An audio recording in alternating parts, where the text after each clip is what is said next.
Tuhan Yesus, kami mengucap syukur untuk kesempatan ini di mana kami kembali boleh berkumpul bersama-sama lewat pertemuan Zoom ini.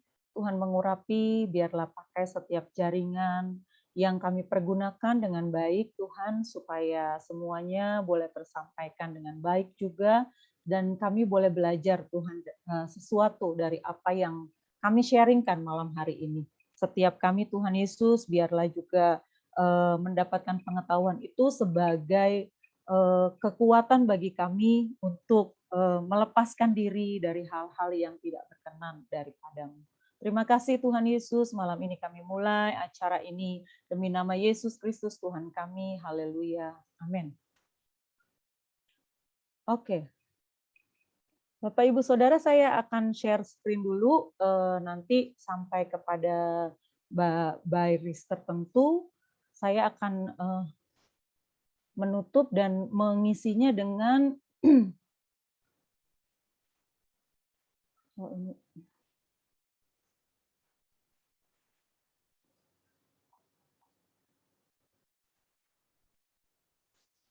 ya, saya akan mengisinya nanti dengan banyak praktek ya, berdasarkan apa yang saya lakukan gitu ya di lapangan. Karena kita melatih bahwa nanti kita akan berbicara hal-hal yang praktik. Ya, di sini saya melanjutkan waktu bagian pertama. Kita saya sudah membukakan bahwa siapa saja yang perlu dilayani pelepasan. Terus prinsip pelayanan pelepasan itu seperti apa? Saya sudah nyatakan bahwa prinsip pelayanan pelepasan itu tidak ada metode yang baku. Jadi nggak bisa pakai gini, oh harus begini, enggak. Karena dalam beberapa peristiwa ketika Tuhan Yesus mengusir roh jahat, pun tidak pakai metode. Ada berbagai macam. Kadang Tuhan berbicara atau berdialog, kadang orang yang kerasukan itu yang menghampiri Tuhan, lalu Tuhan bertanya siapa gitu ya. Kemudian dihardik, ada yang langsung Tuhan tumpang tangan dan menghardiknya lalu sembuh gitu. Jadi tidak ada metode yang baku gitu ya. Jadi nggak dibikin-bikin gitu ya. Segala sesuatunya itu tergantung pimpinan Roh Kudus. Mau disuruh apa gitu. Nah, salah satunya berdasarkan pengalaman saya, waktu itu nggak harus berdoa juga, harus ditengking-tengking, enggak. Cuman duduk, saya suruh beberapa orang main gitar, lalu nyanyi puji-pujian, dengan sendirinya orang itu merasakan hadirat Tuhan, dia langsung ini sendiri gitu ya, merasa seperti diguncang-guncang gitu. Kemudian setan yang merasuki dia pergi dengan sendirinya. Jadi nggak ada yang baku ya. Itu yang terakhir dalam bahasan saya. Lalu kenyataan tentang keberadaan roh-roh jahat atau setan bisa saja diabaikan oleh orang Kristen, tapi nggak bisa dihindari. Ya, apalagi di era digitalisasi, generasi milenial, pasti banyak orang yang nggak percaya gitu ya. Ah, setan di mana gitu. Ada beberapa orang bahkan yang nantangin gitu ya, yang nantangin gitu. Gue pengen tahu nih gitu, setan nemuin gue nggak gitu. Ada kayak gitu gitu ya. Padahal justru pengaruh kuasa iblis dan roh-roh jahat itu sangat menguasai banyak orang di dunia ini. Mungkin kita salah satunya. Sebab apa? Kuasa roh jahat dan penghulu dunia yang gelap ini bisa bekerja lewat sekarang ini ya, media sosial, aplikasi-aplikasi digital yang disalahgunakan untuk aktualisasi diri dan menghalalkan segala cara. Ada juga yang menjual diri, ya. Jadi banyak juga aplikasi-aplikasi yang saya tahu beberapa orang menawarkan dirinya, gitu ya.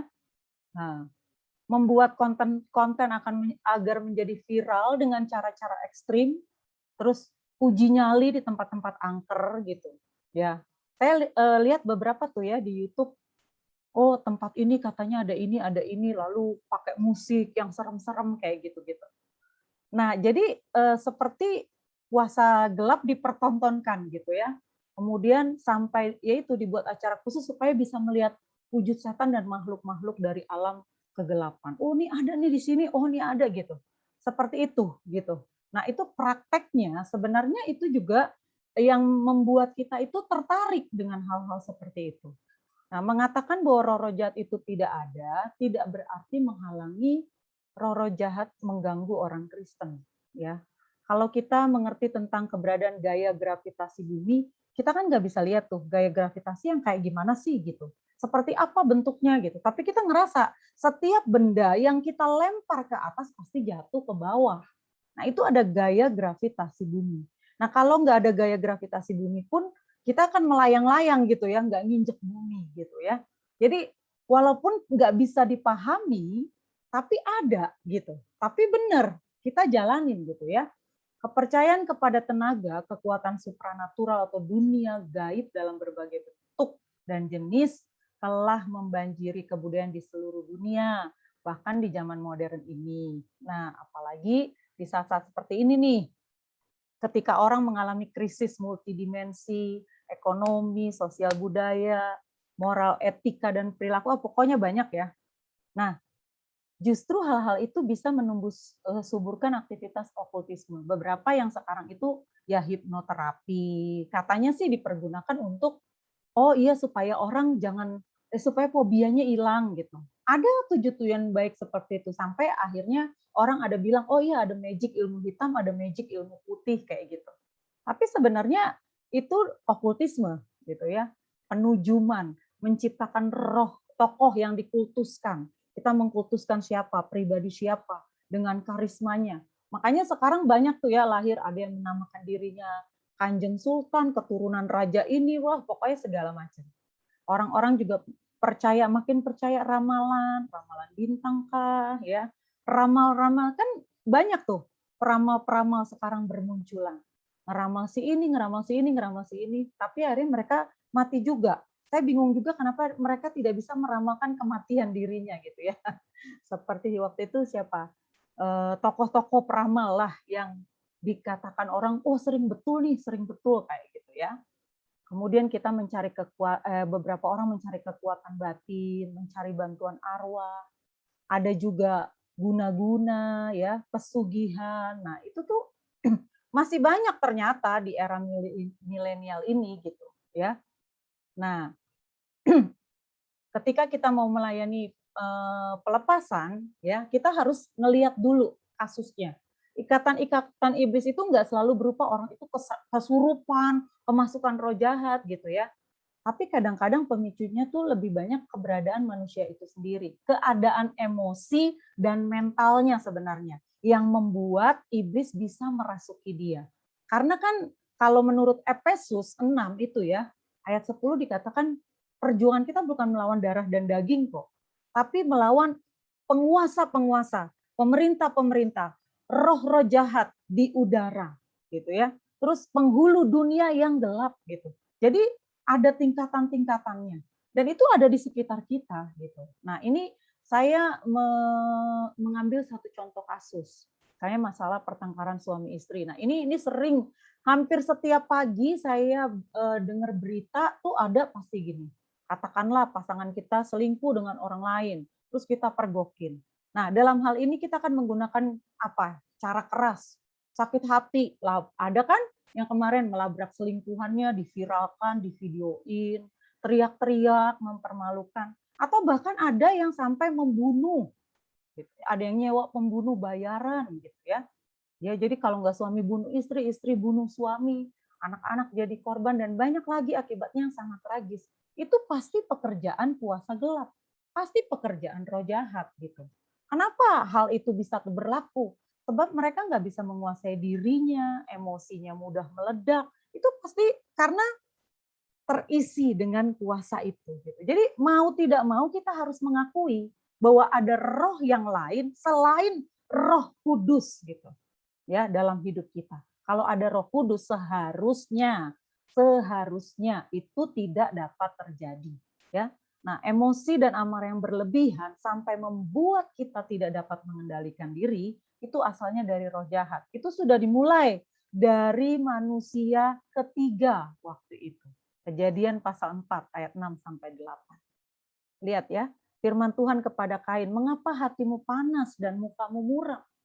Apakah mukamu tidak berseri jika engkau berbuat baik? Tapi jika engkau tidak berbuat baik, dosa sudah mengintip di depan pintu. Ia sangat menggoda engkau, tetapi engkau harus berkuasa." Jadi Tuhan sudah memperingatkan. Nah, sebagai orang percaya, kalau ada Roh Kudus dalam hidup kita, ada firman kebenaran dalam hidup kita, itu harusnya ada rambu. Tuhan udah ingetin, jangan ya, jangan marah berlebihan, kuasai diri. Makanya Tuhan bilang 1 Petrus 4 ayat 7, kesudahan segala sesuatu sudah dekat. Karena itu kuasailah dirimu dan jadilah tenang supaya kamu dapat berdoa. Dengan cara itulah kita mengalahkan gitu ya. Melepaskan diri kita dari intimidasi iblis. Jadi pelayanan pelepasan itu awalnya bukan dilakukan dulu untuk orang lain, tapi untuk diri kita dulu. Gitu. Karena di sekitar kita pun ada gitu ya, di sekitar kita itu ada roh-roh seperti itu dan bentuknya macam-macam yang bisa merasuki kita. Nah, kalau di zaman digitalisasi ini ya, sekarang bentuk serangan roh itu macam-macam seperti ada banyak game-game tentang kekerasan ya. Ada banyak game-game yang isinya horor, seksual fantasi. Terus ada aplikasi-aplikasi dari medsos yang mengikat kita, yang membuat kita kecanduan kalau nggak memainkannya. Pokoknya kalau sehari nggak main IG, sehari nggak main FB, apalagi sehari nggak main TikTok gitu ya, jiwa kita tuh gelisah, terganggu banget. Aduh kayak gimana? Kan ada tuh beberapa orang yang diwawancarai ya, anak-anak muda loh. Karena keseringan bikin begini ya, TikTok gitu-gitu ya. Jadi waktu diwawancarai tangannya goyang begini terus aja. Nggak bisa mengendalikannya lagi. Itu kan sudah berarti ada sesuatu yang merasuk gitu. Sampai tingkat kecanduan itu sudah merupakan ikatan yang harus dilepaskan. Nah, jadi kalau di sini ada yang jiwanya terganggu kalau nggak bikin status, nggak update status, coba tuh, udah harus berjaga-jaga ya.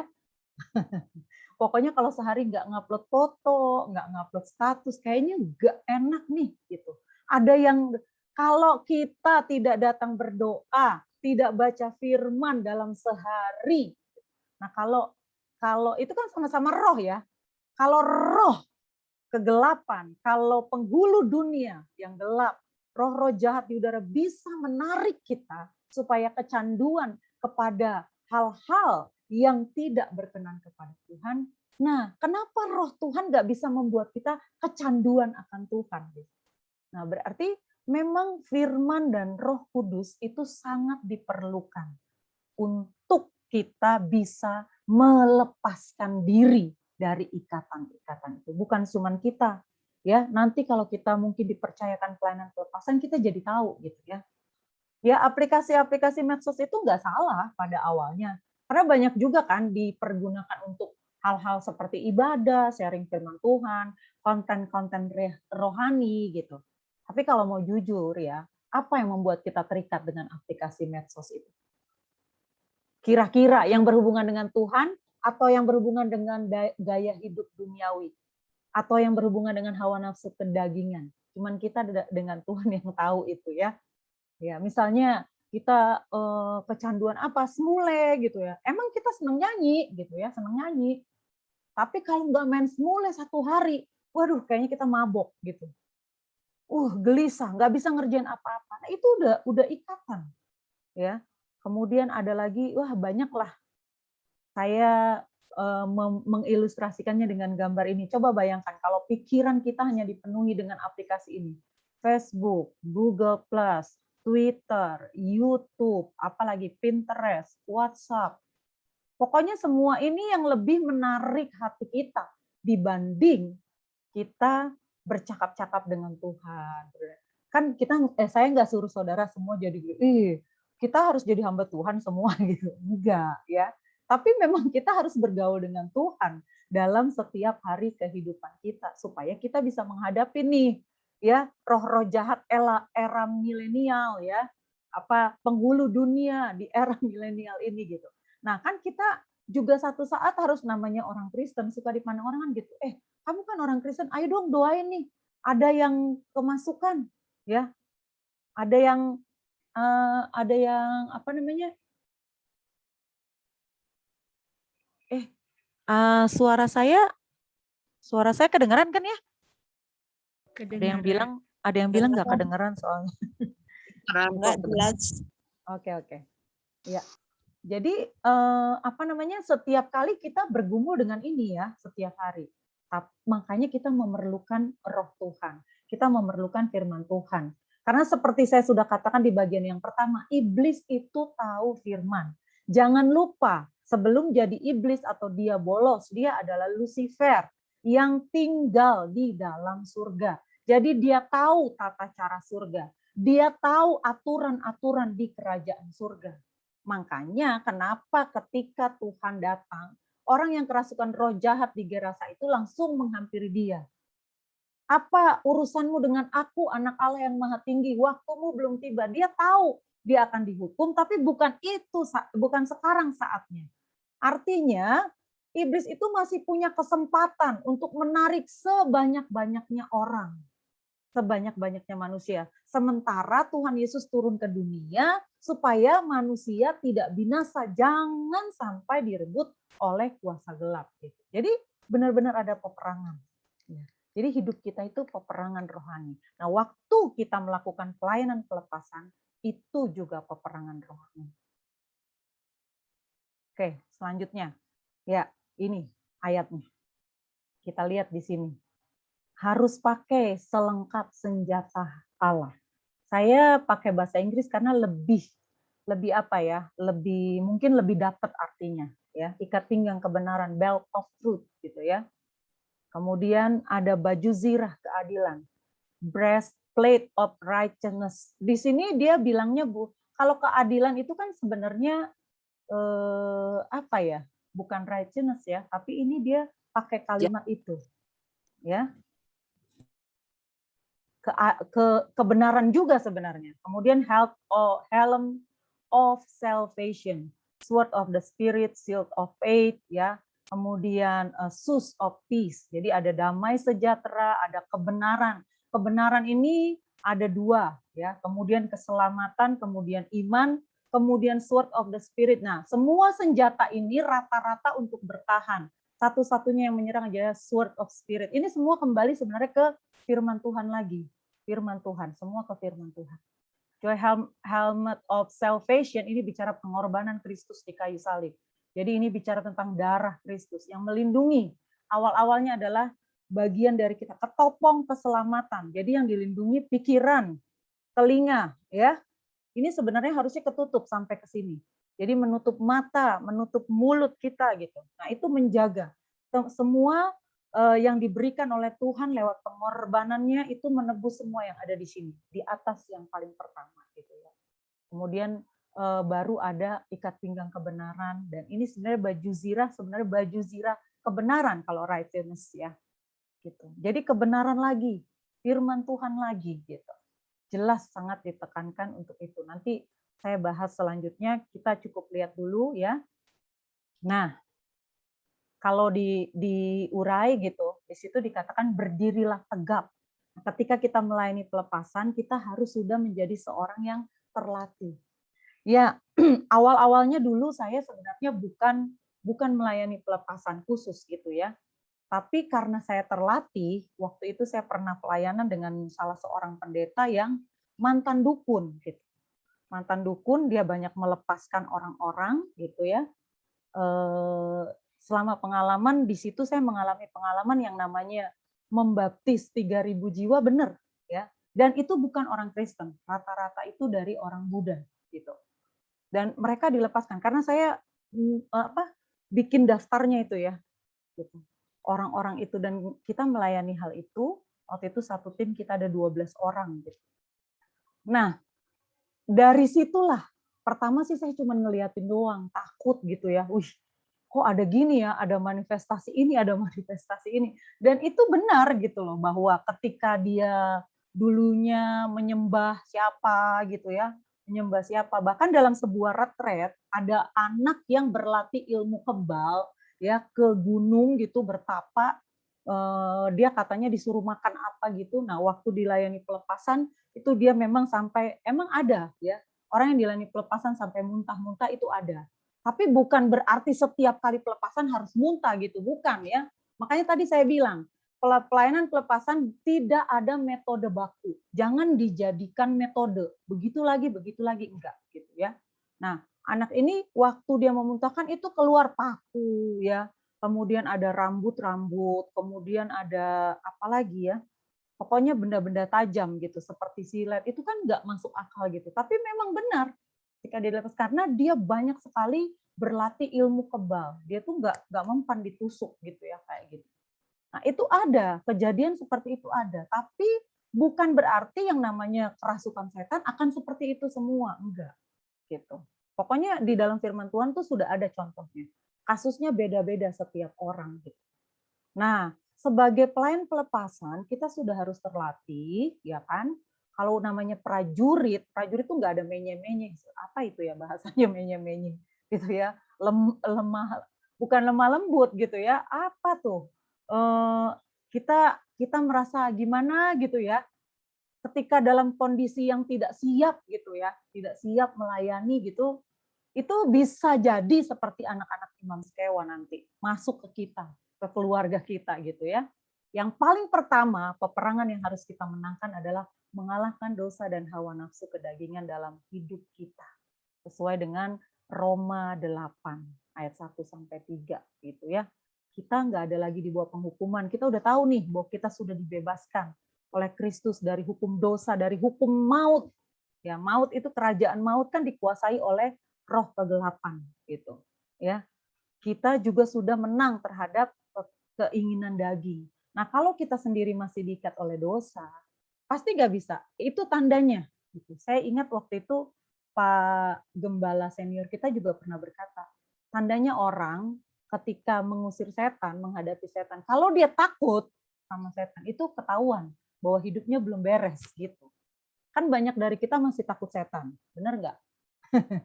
Nggak ada kan yang sengaja berani lewat kuburan malam-malam gitu ya kan? Nggak ada. Atau ada beberapa juga yang masih di rumahnya, kalau rumahnya gelap semua takut. Terangin dong semua, lampu harus terang gitu. Terus mau ke kamar mandi, bangunin orang harus ada yang nemenin gitu. Itu kan masih ada ketakutan-ketakutan seperti itu. Sebenarnya ketakutan-ketakutan itu akhirnya akan dipakai oleh kuasa gelap itu untuk terus membawa kita dalam ketakutan, terus dalam ketakutan.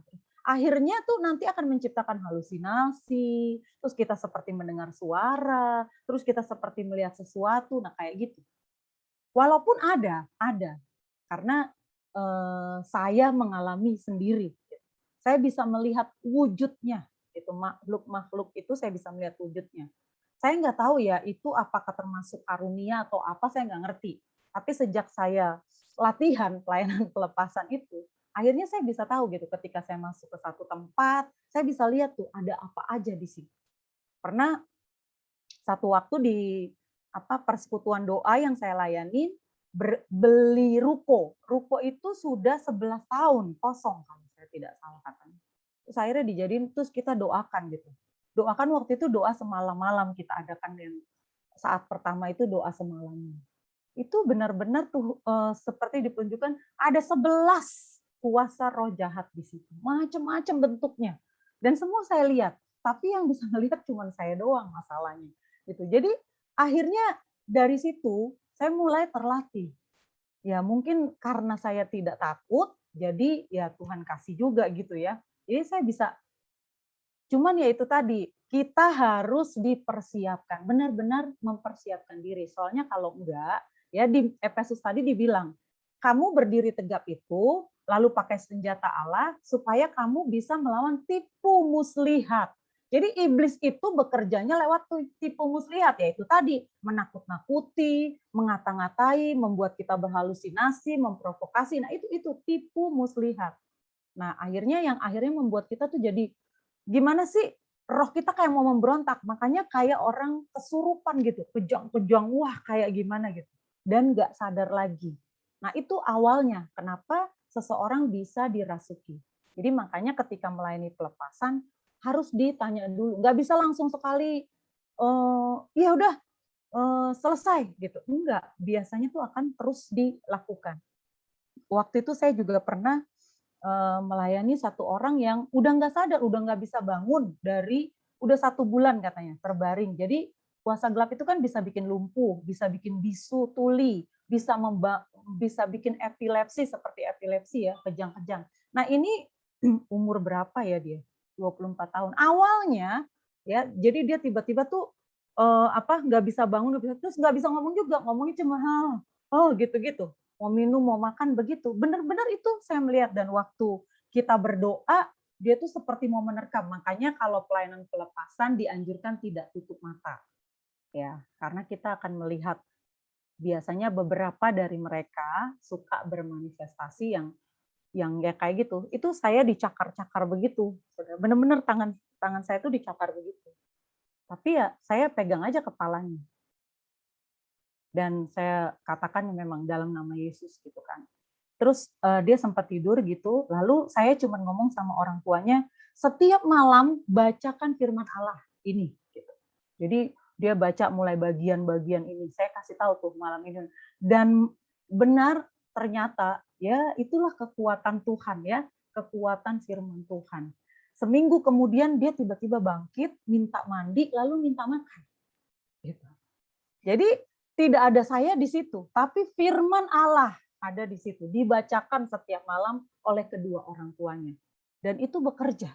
Jadi benar-benar itu spiritual warfare ya, peperangan rohani. Sementara di rumah saya tetap berjaga-jaga. Karena kan di situ dibilang, pakai perisai iman supaya kamu dapat menahan setiap panah api dari si jahat. Artinya ada serangan balik.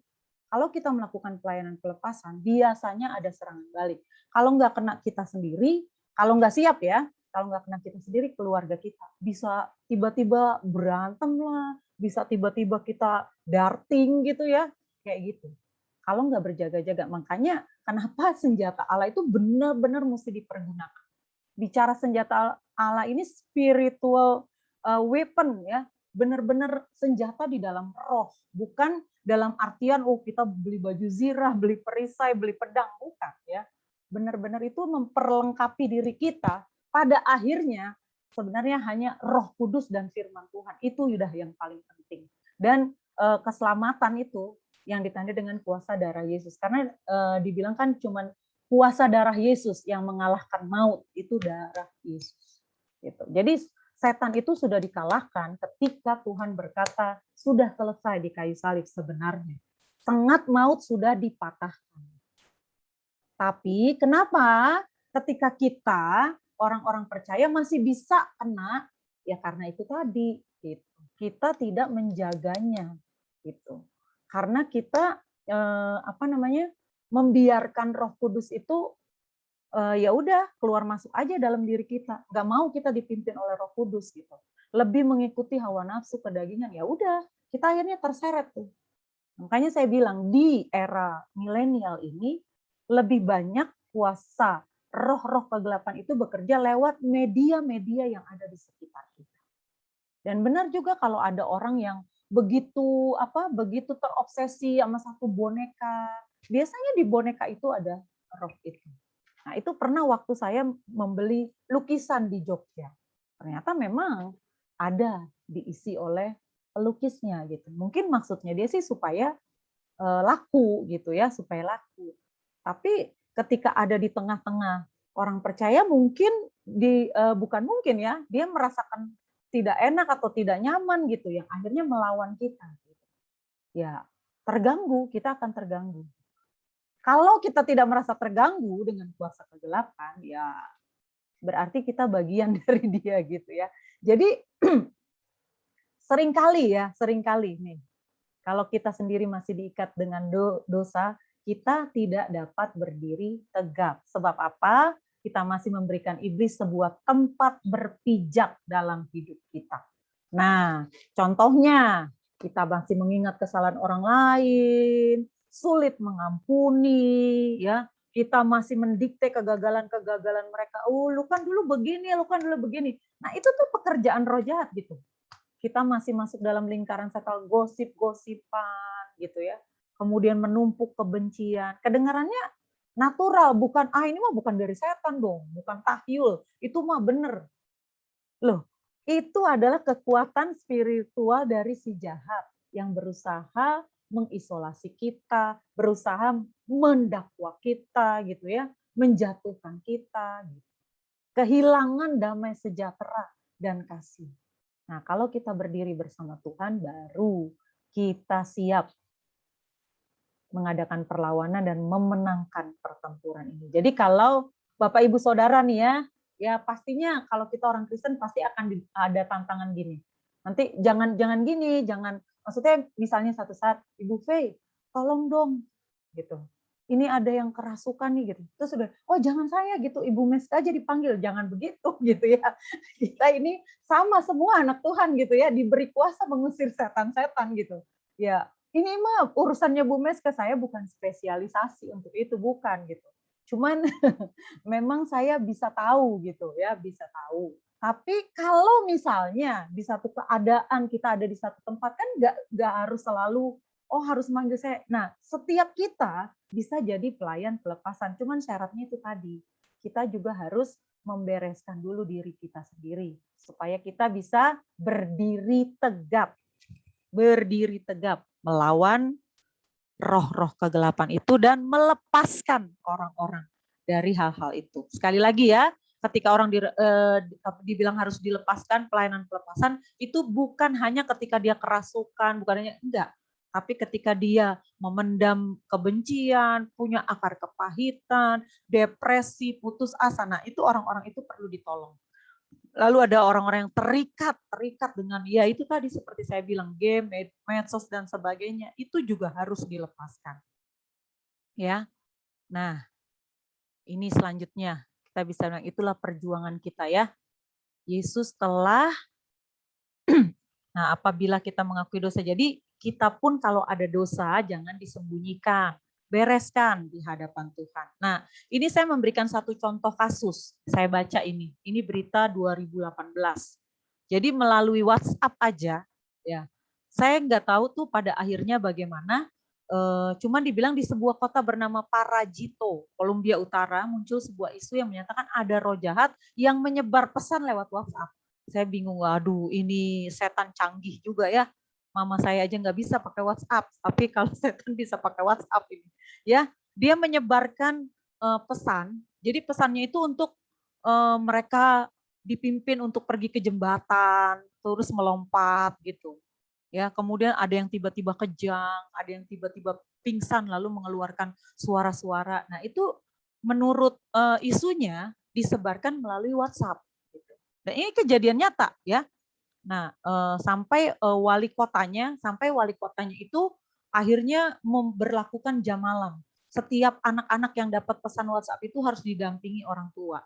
Yang akhirnya jalan keluarnya itu mereka memanggil psikiater, kemudian memberikan bimbingan-bimbingan kepada anak-anak ini. Mungkin karena mereka memang sudah terpaku, pokoknya setiap hari mesti lihat WhatsApp, akhirnya dipakai. Sebenarnya bukan roh jahat yang pakai WhatsApp ya, tapi ada mungkin ada satu kumpulan atau komunitas yang akhirnya mempergunakan ini untuk mempengaruhi. Ya itu pasti dipakai oleh roh jahat juga. Jadi bentuknya macam-macam tuh sekarang ini. Jadi kalau iblis aja mengupgrade diri, lalu kalau kita anak Tuhan tidak mengupgrade diri bagaimana gitu. Ya, harus mengupgrade sama seperti pekerjaan kuasa gelap itu mengikuti perkembangan zaman. Nah, kita pun diperlengkapi dengan selengkap senjata Allah, itu saya yakin sesuai dengan perkembangan zaman saat ini. Jadi bukan bicara hal-hal yang tidak nyata gitu ya. Ini nyata gitu ya. Nah, lalu ada beberapa penguasa-penguasa lain yang menyerang kita. Itu biasanya ada prinsip filosofi yang salah. Contohnya apa tuh prinsip filosofi yang salah? Dulu mungkin orang-orang dari dulu gitu ya, misalnya, oh kalau ada anak baby, bajunya mesti dikasih peniti, ya. Terus di atas kepalanya mesti ditaruh gunting supaya nggak diganggu setan gitu, ya kan? Ada tahu nggak tuh kayak gitu filosofi zaman dulu? Oh kalau gunting kuku jangan tengah malam katanya gitu. Nanti datang kuntilanak. Ada kepercayaan-kepercayaan seperti itu. Nah itu tuh kalau dipupuk terus akhirnya jadi legenda, jadi cerita, yang tadinya mitos akhirnya jadi dipercaya. Nah karena dipercaya, Tuhan kan selalu bilang ya kan, jadilah seperti imanmu, jadilah seperti apa yang kau percayai. Ya jadi, Makanya kita makin yakin, oh bener tuh kayak gitu. Nah, ini tuh mengikat kita gitu. Kemudian ada sistem keagamaan yang salah, ya. Ada beberapa agama-agama tertentu yang mengajar kita menyembah pohon kah, menyembah gunung kah, mencari sesuatu. Nah, ini juga pernah dipraktekkan oleh bangsa Israel, ya, bangsa Israel. Ketika mereka kehilangan figur Musa karena Musa nggak turun-turun dari Gunung Sinai, lagi terima hukum Taurat, akhirnya mereka apa? Melebur emas dan membuat patung lembu emas. Nah, ada sistem keagamaan yang salah yang dibangun gitu. Yang akhirnya pengkultusan satu tokoh. Nah, itu juga tidak boleh. Ada tekanan pekerjaan, mungkin politik, makanya nggak usah terlalu banyak nonton politik juga ya. Nanti ini mempengaruhi cara berpikir kita juga. Jadi kita suka berpolitik. Apa-apa pakai politik akhirnya kita gitu ya.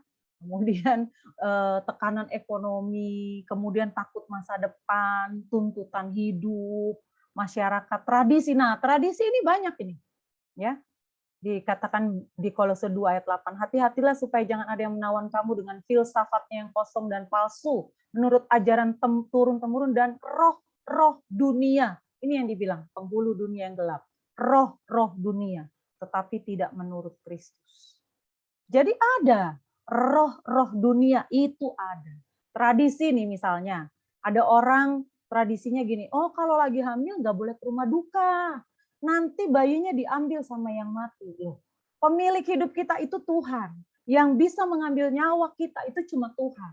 Orang mati nggak bisa mengambil nyawa, apalagi anak bayi yang ada di dalam kandungan. Tapi karena itu sudah melekat, terus terpikir tuh, aduh saya kemarin udah lagi hamil, saya ternyata datang ke rumah duka. Wah, ini nanti akhirnya ibunya tertekan, ya, terus dituduh gitu. Wah, pasti anak saya mati, pasti anak saya mati. Ya udah, begitu mati akhirnya bener kan, nggak boleh ke rumah duka kalau lagi hamil. Nah, kayak gitu dari satu kejadian ke kejadian lain sebenarnya hanya berdasarkan kepercayaan satu tradisi. Dan ini terjadi di dalam agama Yahudi juga. Mereka begitu meninggikan tradisi dan setiap kita di Indonesia punya tradisi masing-masing. Ya, tradisi yang dipercayai. Nah, tradisi yang mempercayai adanya setan-setan gitu, adanya roh-roh yang lain, adanya dewa-dewa. Di Indonesia banyak. Mungkin di apa? Kalau di Manado, nih saya pakai Manado aja deh supaya nanti jangan ada yang tersinggung ya. Ya, kalau di Manado tuh kan ada opo-opo gitu ya. Bisa saja dia berkhotbah, tapi sementara dia tetap berdukun, tetap pegang opo-opo gitu ya. Nah, kayak gitu bisa. Ya, orang-orang Dayak juga gitu ya. Kemudian orang-orang Toraja, ya banyak. Di Indonesia ini masih banyak sekali orang-orang yang lebih meninggikan tradisi. Tradisi beda sama budaya ya. Budaya itu kayak tari-tarian, kayak budaya kolintang, budaya angklung, itu beda ya. Budaya tari-tarian, nah itu sesuatu yang memang dilestarikan. Tapi kalau tradisi itu pasti kalau orang-orang daerah masing-masing tahu lah ya. Tradisi-tradisi yang seperti apa? Tradisi suku-suku kita juga. Itu biasanya masih kita percayai. Tahu nggak itu asalnya dari roh-roh dunia, bukan menurut Kristus. Nah, itu kita juga harus dilepaskan. Nah, ada orang-orang yang seperti ini juga yang butuh pelepasan. Oke. Ya. Nah, ternyata di dalam perjanjian lama itu sudah diungkapkan di Yesaya pasal 61. Tuhan itu mengutus kita mengurapikan, dikatakan roh Allah ada padaku. Ia mengurapi aku, mengutus aku untuk menyampaikan kabar baik. Tahu nggak kabar baik? Firman itu, Injil itu. Jadi roh dan firman lagi-lagi, roh dan firman. Memberitakan kabar baik kepada orang-orang yang sengsara. Jadi roh jahat bisa masuk ketika orang merasa sengsara, merana, menderita, mengarah pada rasa putus asa, niat mengakhiri hidup, bunuh diri, ya kan? Nah, ini terjadi di negara-negara maju. Korea, Jepang salah satunya. Korea paling banyak. Jepang bahkan ada hutan khusus untuk orang-orang bunuh diri. Namanya Aokigahara ya. Nah, jadi betapa roh-roh itu menarik mereka pasti ke situ. Dari 1 orang, 2 orang, 3 orang terus gitu. Ya, kemudian ada orang-orang tawanan, Mas. Yang dimaksud adalah tawanan roh, menjadi tawanan dari perbuatan-perbuatan daging. Ada yang terikat dengan mencuri, korupsi. Mungkin dia nggak mau mencuri, tapi selalu yang dilakukan itu lagi, itu lagi. Itulah kenapa akhirnya banyak orang yang sudah dipenjara, sudah nggak tobat juga, keluar curi lagi, korupsi, korupsi lagi, gitu ya. Kecanduan narkoba, pornografi, fantasi seksual, zina, judi, menipu, dan sebagainya. Itu tuh tawanan, dia sedang tertawan. Mungkin dia ingin bebas gitu ya. Nah, tapi dia nggak tahu caranya bebas. Nah, kalau saudara-saudara adalah orang-orang yang diutus Tuhan, roh Allah ada padamu, firman kebenaran ada padamu. Gunakan itu. Ya, kita diutus untuk mereka. Lalu ada orang-orang yang remuk hati. Biasanya tuh orang-orang yang sering menyendiri gitu ya, tertekan, suka berhalusinasi, takut berlebihan gitu ya. Banyak deh. Kemudian orang-orang yang terkurung itu dibilang. Jadi ini bicara tentang pelayanan pelepasan yang didasari dengan roh Tuhan ada padaku. Jadi harus yakin Roh Kudus ada pada kita, gitu ya. Nah, kabar baik itu adalah penebusan oleh darah Kristus yang menebus kita dari ikatan dosa. Nah, ini bisa belenggu-belenggu ini bisa dipatahkan. Jadi itu pelayanan pelepasan. Nah, ini saya kasih contoh lagi ya. Kenapa saya katakan roh jahat itu penguasa-penguasa penghulu dunia bekerja lewat media sosial. Baru-baru ini ditemukan fakta di California bahwa media sosial adalah ketergantungan yang lebih parah daripada alkohol atau narkoba. Nah, di sini dibilang mereka itu sampai mencari pengobatan ke para ahli. Karena mereka udah merasa tuh bilang, aduh kayaknya aku udah ini nih gitu ya, udah ketergantungan nih gitu. Nah, kemudian mereka merespon pengobatan, ada para terapis yang memberikan konseling, pelatihan mindfulness gitu ya. Jadi dibawa keluar dari pikiran-pikiran mereka yang terikat itu untuk mereka retret, mundur sejenak, mengistirahatkan diri. Nah, itu semacam detox. Ini banyak loh di California itu, mereka itu sampai mendirikan perusahaan khusus untuk healing ministry istilahnya. Tapi ini dari perusahaan-perusahaan dunia gitu. Jadi biasanya psikiater-psikiater yang ada di situ, ya. Nah, ini orang-orang yang perlu pelepasan gitu. Ada juga yang mencari pelepasan manggil pendeta atau hamba Tuhan. Gitu. Jadi benar-benar nih dibuktikan bahwa peperangan kita bukan melawan darah dan daging. Penguasa-penguasa, pemerintah, roh jahat di udara, penghulu dunia yang gelap ada di sekitar kita. Dan salah satunya bekerja lewat sosial media. Jadi hati-hati, kalau kita sudah mulai ketergantungan, segera berlari cari Tuhan. Oke? Ya. Nah, ini ilustrasi yang menggambarkan anak-anak nih. Ikatan terhadap gadget, media sosial mengubah hidup. Nih, kalau dulu mereka kumpul nih ya dengan mainan-mainan ya, sekarang semua pegang handphone satu-satu. Wah, bener nggak? Ini pasti bener nih, semua anak-anak kita ngalamin ya. Nah, kalau dulu pakai mainan nih, halo-halo gitu ya, halo-halo. Satu pegang gelas di sana, satu yang sekarang duduk semua. Ada yang iPad, ada yang iPhone, ada yang waduh. Udah punya dunia masing-masing, tidak lagi berinteraksi dengan sesamanya. Lalu dulu masih dengar dengan orang tua bisa bercanda gitu ya. Sekarang kalau sudah di depan gadget, ditarik-tarik sama orang tuanya pun nggak bisa. Nah ini kejadian, bener nggak? Ya, jujur aja kejadian. Mungkin pada anak-anak kita juga. Gitu. Semua mengalami. Nah, karena anak-anak mencontoh orang dewasa di sekitarnya, termasuk orang tuanya. Ya udah, keadaan seperti ini tuh udah wajar. Nah, ini loh, ini sebenarnya kehidupan yang mengikat, ya, mengikat begini.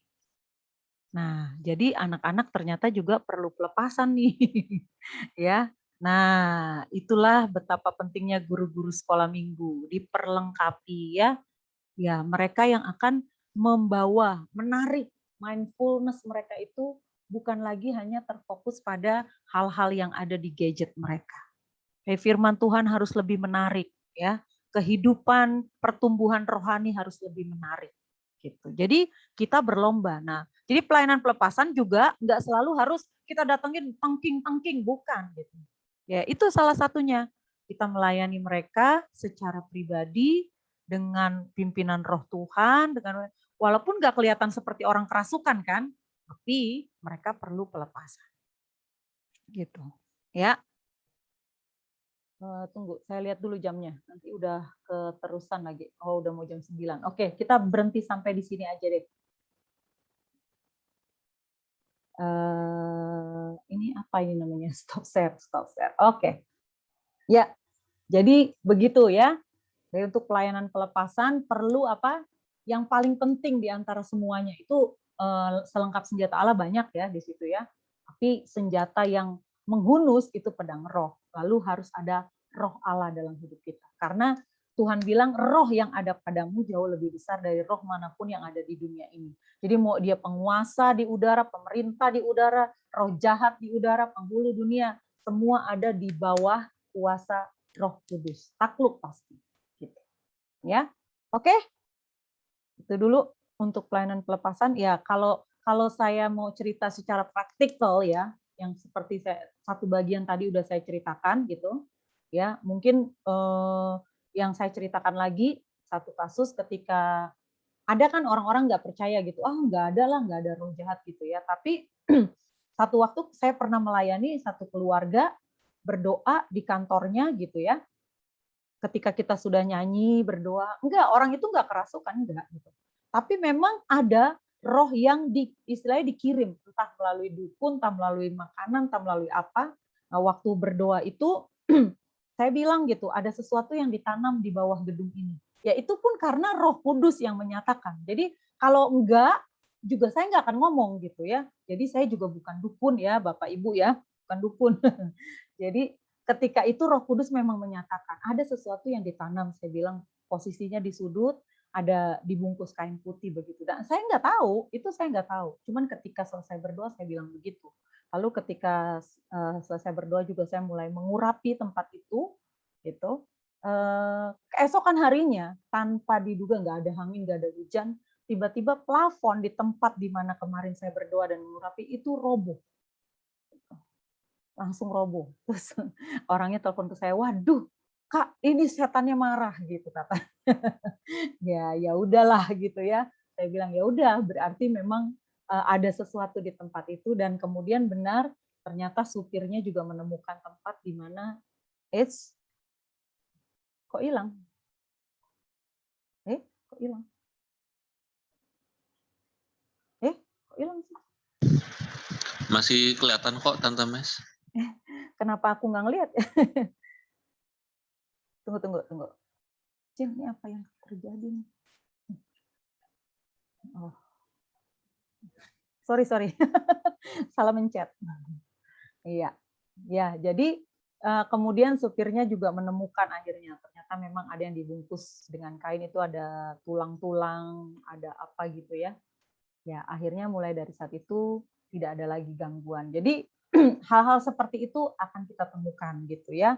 Bukan mistik, itu yang sebenarnya saya mau nyambung gitu ya, pengertian mistik itu gitu ya. Tapi ini saya alami. Jadi praktek di dalam pelayanan pelepasan. Nah, orang-orang yang melayani pelepasan, kalau memang kita diberi karunia atau panggilan khusus untuk itu, ya itu benar-benar memang harus berjaga-jaga karena memang dampaknya sering begitu. Ya, waktu saya pelayanan ke Manado waktu itu di Dusun Wusa, ya, di Dusun Wusa itu waktu kita berdoa lagi doa malam di rumah itu, kemudian kami membebaskan ada seorang anak majelis di tempat itu yang suka ke kuburan. Itu benar-benar dari sukanya hidup di kuburan, tinggal di kuburan, sama seperti cerita yang ada di firman Tuhan. Lalu kami panggil, kami doakan, kami mandikan. Ternyata orang tuanya malah nggak senang gitu ya. Malah datang terus pakai ya itu tadi, opo-opo itu tadi. Jadi ketika kita lagi doa malam, itu kita seperti diangkat dari rumah itu. Benar-benar kayak melayang gitu ya. Tapi kita berdoa terus gitu. Nah, sampai akhirnya jadi kita dimusuhi gitu. Nah, waktu saya pulang ke Jakarta ya, entah mungkin saya kurang berjaga atau apa, itu saya tidak bisa bangun 3 hari. aduh saya benar-benar merasa tubuh saya nggak bisa bergerak gitu. Kayaknya pegel semua gitu. Ya, tapi sambil di situ ya sekali lagi saya langsung ambil Alkitab, baca, nyanyi puji-pujian kayak gitu. Jadi benar-benar perlu persiapan itu ya. Kalau memang kita harus menghadapi pelayanan pelepasan seperti itu. Oke? Ada yang mau bertanya? Ada yang mau nambahkan? Ada yang mau ceritakan pengalaman juga pernah seperti itu? Silakan. Udah jam 9. Oke, Sita. Silakan Sita. Selamat malam teman-teman. Ya, Terima kasih Bu Meske. Ya. Saya mau cerita, tapi nggak terlalu yang tentang pelepasan gitu, cuman mirip-mirip tentang yang nggak kelihatan itu ya. Jadi beberapa kali saya ke toilet gereja kita, terus rasanya tuh merinding gitu tiba-tiba. Tapi waktu itu saya sendiri. Suasananya tuh kotor gitu, bukan kotor toiletnya, tapi rasanya secara roh itu kotor gitu. Saya sejujurnya bukan sombong, saya sih termasuknya bukan orang penakut. Saya rasanya lebih takut nyetir di jalan macet daripada jalan gelap atau tidur di tempat gelap sendiri, atau pokoknya suasana yang mungkin orang umum takut, saya nggak takut. Terus satu hari ada teman jemaat kita juga yang cerita dia pernah ngalamin hal-hal sekitar itu juga. Jadi dia ngelihat punggung suaminya di depan lift. Padahal detik itu suaminya itu sudah ada di parkiran basement gitu loh. Terus lain waktu saya ke toilet lagi. Karena udah masih keinget waktu itu kotor ya. Bukannya saya takut, tapi udahlah nggak mau ke toilet lagi gitu. Tapi karena udah terpaksa jadinya ya udah ke toilet lagi. Terus nggak berasa apa-apa, tapi terus pulang ngobrol-ngobrol sama Yoel gitu. Setelah dievaluasi, oh ternyata waktu itu toilet berasa secara roh kotor itu ternyata saya sendiri. Masalahnya di saya sendiri karena saya lagi jauh dari Tuhan. Jarang berdoa, jarang dengar khotbah. Rasanya Tuhan tuh jauh banget gitu dari aku gitu. Terus jadi yang saya pelajari dari peristiwa kotor secara roh di toilet itu ketika hidup dan pikiran kita nggak dipenuhi Tuhan, entah karena lagi dalam dosa yang belum dibereskan sama Tuhan, atau lagi dalam kondisi khawatir atau tertekan yang berlebihan, lagi senang atau hobi sesuatu yang sampai nyita pikiran dan perasaan kita gitu, itu hal-hal yang bikin kita jauh dari Tuhan. Nah, ternyata disitulah roh jahat punya celah buat gangguin kita, buat bikin kita geli, bikin kita kotor gitu. Itu sih Bu, itu pengalaman sedikit dan ya, dan kebetulan ada di ruang sastra Graha juga jadinya. Ya itu sedikit pengalaman. Terima kasih Bu Meske. Iya. Oke, iya seperti saya bilang kan iblis mengupgrade diri. Kalau dulu iblis ada di kuburan, di hutan, di rumah angker gitu ya. Sekarang di gereja juga banyak iblis ya. Iblis dalam bentuk roh halus atau iblis dalam bentuk manusia kedagingan kita gitu. Jadi di gereja ada setan itu bukan sesuatu yang aneh gitu ya. Jadi kan orang kan ini gereja tempat kita berdoa kok ada setan gitu. Enggak aneh, itu enggak aneh gitu ya. Karena iblis juga masuk gereja kan, dulu iblis juga di sorga ya kan. Ya cuman maksudnya ya itu tadi, kalau perasaan kita takut lebih dikuasai ketakutan ya memang akhirnya jadi seperti itu. Nah kalau saya karena mungkin udah terbiasa, jadi kadang-kadang saya itu benar-benar diperhadapkan gitu di depan mata saya sendiri gitu pun ya udah buat saya biasa aja gitu, karena udah tahu kalau menurut orang-orang di situ ya, dari mulai satpam dan sebagainya, mereka juga udah ngomong, "Oh iya di sini tempatnya, markasnya di lantai 8," mereka suka bilang gitu. Jadi iblis aja seneng naik lift tuh, naik turun ya, entar ke 3A, entar ke 1 gitu. Ya Pak Yosi yang ada di situ juga sering ditemenin gitu ya. Ada yang pakai baju merah, baju putih, baju hijau, udah macam-macam deh gitu ya. Jadi bukan sesuatu yang aneh gitu ya, kalau ada itu kan namanya tipu muslihat. Jadi iblis bisa menyerupai siapapun dalam bentuk apapun gitu. Jadi kalau saya yang sudah pernah melihat makhluknya begini begini begini, ya itu iblis sebenarnya, cuman dia menyerupai ini, nyerupain itu gitu. Jadi tipu muslihat. Makanya di Efesus itu dijelaskan bahwa yang kita harus takuti adalah tipu muslihatnya iblis itu. Dalam bentuk apa? Dalam bentuk banyak yang membuat kita takut, membuat kita ini gitu. Itu yang harus kita kalahkan gitu. Ya. Jadi bukan soal ada setan ini, genderuwo lah, kuntilanak lah dan sebagainya. Itu kan sebenarnya cuma tipuan iblis aja dengan segala bentuknya gitu. Tapi bukan berarti tidak ada gitu ya. Sama seperti roh Tuhan ada, demikian juga roh-roh jahat itu ada. Gitu. Oke, terima kasih Sita ya.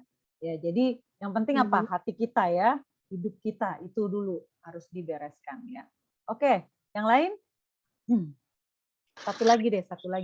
Mes saya ya. Rezon. Oke, Rezon. Oke. Nanya ini sih, kalau hal-hal apa sih yang bikin orang tuh jadi gampang kerasukan? Soalnya kayak di kantor atau di mana kan ada aja yang kayak yang orang ini nih sering kerasukan gitu kayak apa karena emang dia yang belum beres aja pribadinya atau emang kayak ada keturunan juga mungkin ada apa kayak ilmu mungkin dari orang tuanya atau apa gimana gitu.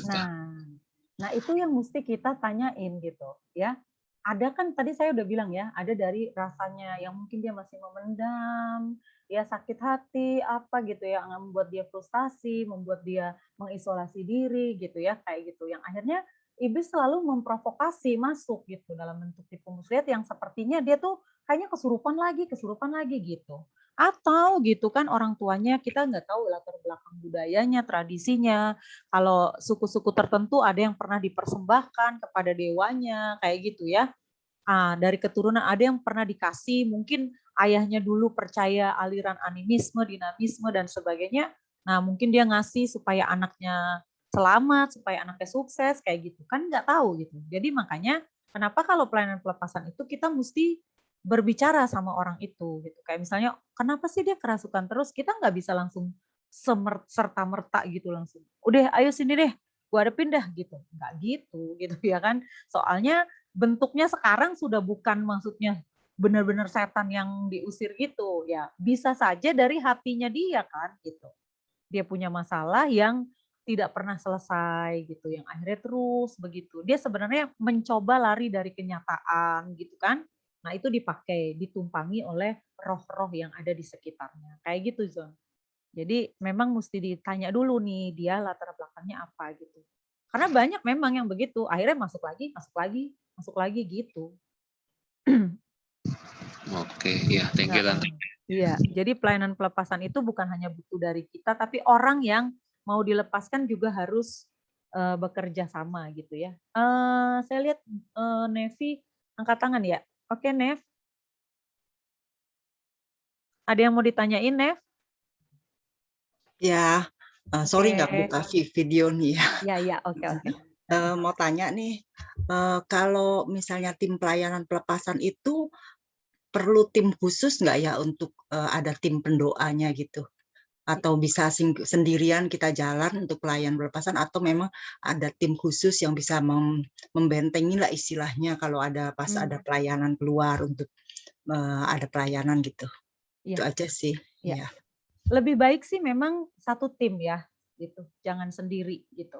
Karena minimal itu 2. Karena Tuhan Yesus kan juga Tuhan juga bilang kan bahwa nggak baik manusia itu seorang diri. Nah di pengkhotbah juga dibilang 2 orang itu lebih baik daripada 1 orang gitu. Karena kalau yang satu jatuh, yang satu bisa menopang gitu. Jadi memang minimal 2. Makanya kenapa Tuhan juga ketika mengutus murid-muridnya diutus 2 itu minimal. Tapi kalau misalnya kita bisa membentuk tim pelayanan pelepasan khusus misalnya 5 atau 6 orang yang terdiri dari pendoa-pendoa syafaat. Nah itulah makanya kenapa pendoa-pendoa syafaat itu harus menjadikan hidupnya dulu benar-benar mesbah doa. Karena kalau enggak, ketika dia melayani pelepasan itu pasti ada serangan balik. Biasanya, nah kita banyak menjumpai itu. Kalau mau jujur ya, pelayan pendoa syafaat yang tidak berjaga-jaga itu biasanya ya banyak masalah keluarga, dia sendiri pun karakternya nggak berubah. Itu akibatnya dia kebanyakan melepaskan iblis-iblis dari tempat lain, iblisnya masuk ke semua ke dia gitu. Tapi dia tetap posisinya sebagai pendoa syafaat gitu. Karena dia nggak berjaga-jaga gitu. Ya udah dia merasa udah aman aja. Gue pendoa, apalagi merasa sakti gue, setiap iblis keluar. Tapi masuk ke dia semua tuh akhirnya. Gitu. Akhirnya karakternya jadi sangat tidak menyenangkan. Padahal pendoa syafaat itu banyak banget kasus, dan itu yang saya dapatkan karena dia tidak punya penopang. Ada kok pendoa syafaat yang jalan sendiri gitu. Ada juga yang mungkin tim yang akhirnya mereka sering ribut antar tim gitu. Nah, makanya tim ini benar-benar mesti menjaga hidup gitu. Kemudian lebih baik ya jangan sendiri, lebih baik jangan sendiri. Gitu ya Nev ya. Minimal 2 gitu. Ya, makasih. Iya, oke. Oke ya, saya kira cukup ya. Nanti kalau masih ada yang terganggu jiwanya boleh menghubungi saya lewat WA. Karena sudah malam ya. Sekali lagi saya mau umumkan ya, nanti kita akan ubah bentuknya menjadi talk show interaktif ya, supaya lebih khusus nantinya ke komunitas-komunitas yang ada. Ada khusus untuk remaja pemuda, ada khusus untuk waski, untuk usia indah, dan juga untuk jemaat pada umumnya, untuk karyawan, untuk bisnismen kayak gitu. Kita akan bikin ibadah, maksudnya pertemuan Zoom yang bentuknya lebih kepada praktek sehari-hari gitu ya, supaya nggak boring. Jadi Bapak Ibu bisa tanya, gitu, bisa berinteraksi gitu ya. Itu aja pengumuman dari saya. Ada lagi nggak, Faye? Takut saya lupa. Udah itu aja. Itu yang talk show mulai minggu depan. Minggu Ya. ini masih praying and sharing. Oke, jadi masih praying, masih ada 2 kali lagi pertemuan ya. Kamis dan Jumat, lalu Sabtu ada pertemuan aktivis ya. Oke, kita tutup dalam doa ya. Kita berdoa.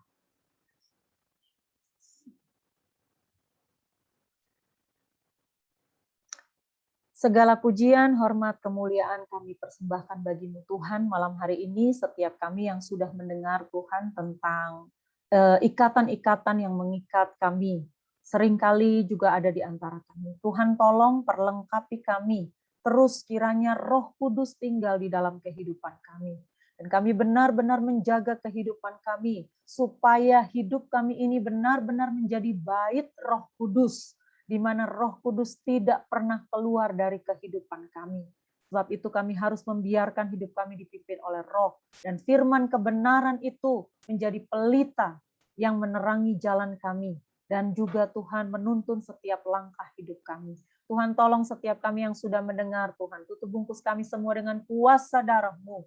Jauhkan dan kami menggunakan perisai iman untuk mematahkan setiap serangan balik panah-panah api dari si jahat. Tidak ada satupun dari kami Tuhan yang terkena serangan balik iblis, sebab Engkau ada bersama-sama dengan kami. Dan biarlah Tuhan Kau juga mengurapi setiap kami supaya kehidupan kami semakin hari semakin dibaharui. Dan ketika kami sudah dibebaskan oleh kebenaran yang memerdekakan itu, kami bisa melayani setiap orang Tuhan. Sebab Roh Tuhan ada pada kami dan kami diurapi untuk memberitakan kabar baik kepada mereka yang masih tertawan, masih terikat Tuhan, masih dikurung di dalam penjara-penjara kehidupan mereka sendiri, di dalam penjara-penjara roh-roh dunia, di dalam penjara-penjara penghulu dunia yang gelap. Tuhan tolong kami, perlengkapi kami, dan tolong kami juga untuk tidak melepaskan setiap senjata yang Tuhan karuniakan bagi kami.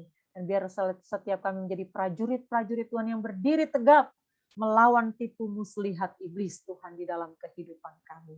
Terpujilah Engkau Allah di atas segala Allah. Engkau Tuhan di atas segala Tuhan dan Raja di atas segala Raja. Memberkati setiap kami yang sudah mengikuti acara ini. Memberkati umat-Mu Tuhan di GSKI Kebonjeruk. Memberkati setiap pelayan-pelayan Tuhan yang ada. Memberkati juga bangsa dan negara kami Tuhan. Biarlah kiranya jadilah apa yang Kau kehendaki atas negeri ini. Kau yang memimpin dengan hikmat-Mu para pemimpin negeri ini Tuhan. Supaya mereka juga memiliki hati yang takut akan Engkau. Dan tunduk pada kedaulatan Allah di atas pemerintahan negeri ini. Terpujilah Engkau Tuhan kalau ada hal-hal yang masih Tuhan mengikat pikiran, perkataan dan perbuatan kami. Juga perasaan kami Tuhan. Ampuni kami dan maafkan kami Bapa. Tolong kami untuk kami tidak melakukan kesalahan-kesalahan yang sama Tuhan. Tetapi kami mau bangkit dan bertumbuh di dalam pengenalan yang benar akan Engkau. Terpuji namamu Bapa, kekal selama-lamanya, kekasih-kekasih Kristus. Kiranya engkau semua menjadi umat pemenang, sebab hidup di dalam kebenaran bersama dengan Tuhan. Kiranya damai sejahtera daripada Allah Bapa, kasih dan kecintaan di dalam anak yang tunggal Tuhan kita Yesus Kristus, serta persekutuan di dalam kuat kuasa Roh Kudus, akan menolong dan menyertai kita, mulai dari saat ini sampai selama-lamanya. Amin.